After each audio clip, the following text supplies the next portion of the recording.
Neste capítulo 4, o assunto é a oferta pelo pecado por ignorância. Trazer uma oferta pelo pecado significava que um pecado havia sido cometido. Ao trazer a oferta pelo pecado ao santuário, a pessoa estava literalmente trazendo o pecado representado por ela e pelo qual devia se fazer expiação. É importante que você saiba o seguinte: as várias palavras usadas na Bíblia para definir e descrever o pecado contêm pelo menos os seguintes conceitos. Número 1. Pecado é desvio de um padrão definido, transgressão da lei de Deus. E não importa se o desvio é acidental, se é intencional. Número 2. Pecado é falhar em atingir o alvo da perfeição.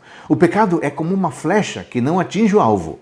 O arqueiro até pode ter feito o melhor, mas não retesou o arco com força suficiente para a flecha atingir o alvo.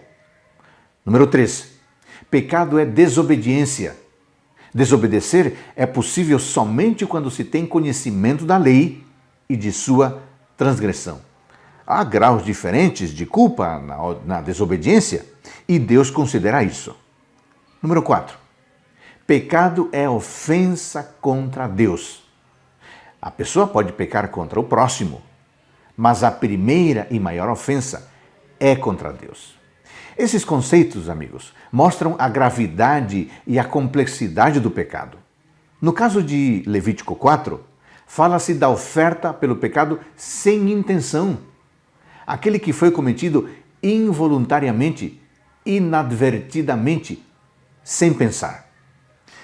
O mesmo pecado cometido por pessoas diferentes não é igualmente pecaminoso. Por quê?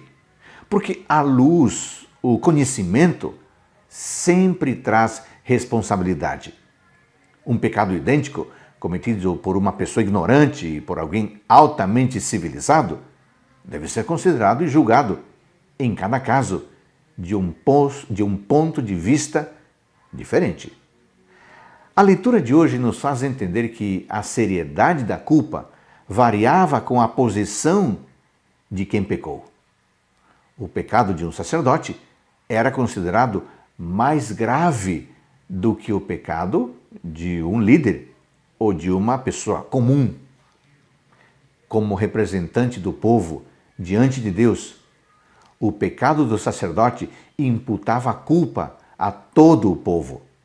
No caso explicado por este capítulo, a pessoa que trouxesse uma oferta pelo pecado estava reconhecendo que ele pecara involuntariamente por fraqueza ou por negligência. Por isso, estava buscando perdão por seus pecados.